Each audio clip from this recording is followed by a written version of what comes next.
কার্যক্রম নিষিদ্ধ আওয়ামী লীগের প্রতিষ্ঠা বার্ষিকী ঘিরে নাশকতা চেষ্টা ঠেকাতে রাজধানীতে নিরাপত্তা ব্যবস্থা জোরদার করেছে ডিএমপি। এ নিয়ে আরও জানাতে সরাসরি যুক্ত হচ্ছেন সহকর্মী এইচ হিমেল। হিমেল, নিশ্চয়ই শুনতে পাচ্ছেন আমাকে। রাজধানীর সার্বিক পরিস্থিতি জানাবেন। এই মুহূর্তে সালমান রাজধানীর বিজয় সরণিতে অবস্থান করছি। আপনি যেটি জানেন যে আগামীকাল আওয়ামী লীগের অর্থাৎ নিষিদ্ধ আওয়ামী লীগের ৭৭তম যে প্রতিষ্ঠা বার্ষিকী রয়েছে, সেই প্রতিষ্ঠা বার্ষিকী ঘিরে কিন্তু গোয়েন্দা সংস্থা তথ্য দিতে তারা আশঙ্কা করছেন যে রাজধানী সহ সারা দেশে বিশৃঙ্খলা পরিস্থিতি সৃষ্টি হতে পারে। আমি এই মুহূর্তে দেখছি যে আসলে তল্লাশি কিন্তু এখানে বসানো হয়েছে বিজয় সরণিতে এবং পুলিশ তার কার্যক্রম কিন্তু চালিয়ে যাচ্ছেন।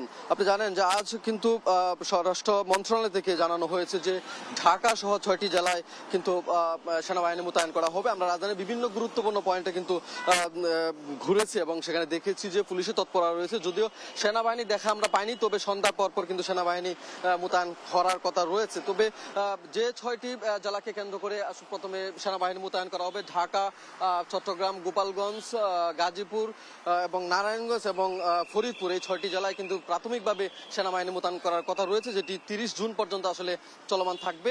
আইন শৃঙ্খলার উপর ভিত্তি করে কিন্তু পরবর্তী পদক্ষেপ হয়তো সরকার নিবে। আমরা দেখছি যে পুলিশ কিন্তু তৎপর রয়েছে।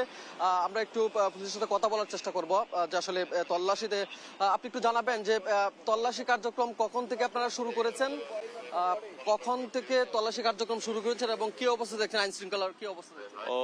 সবাইকে সন্ধ্যার শুভেচ্ছা জানাই। আসসালামু আলাইকুম। আমরা তল্লাশি কার্যক্রম আসলে আমাদের চেকপোস্টটা শুরু হয়েছে বিকাল 5টা থেকে, এই পর্যন্ত আমরা চলমান আছি। আমরা নিরবিচ্ছিন্ন চেকপোস্ট করতেছি যাতে আমরা কোনো ধরনের অপ্রীতিকর অবস্থা আমাদের এখানে সৃষ্টি না হয়। কোনো যারা মানে নিষিদ্ধ দল বা যাদের বিরুদ্ধে সরকার নিষিদ্ধ করা আছে তারা কোনো ধরনের গ্যাদার না করতে পারে, সে ব্যাপারে আমরা যথেষ্ট সচেতন আছি এবং আশা করি আমরা সফল হব। ধন্যবাদ। উনি যেটি বলছিলেন যে আসলে আইন শৃঙ্খলা যেন সচল থাকে, সেজন্য সব ধরনের তৎপরতা ওনারা চালিয়ে যাচ্ছেন।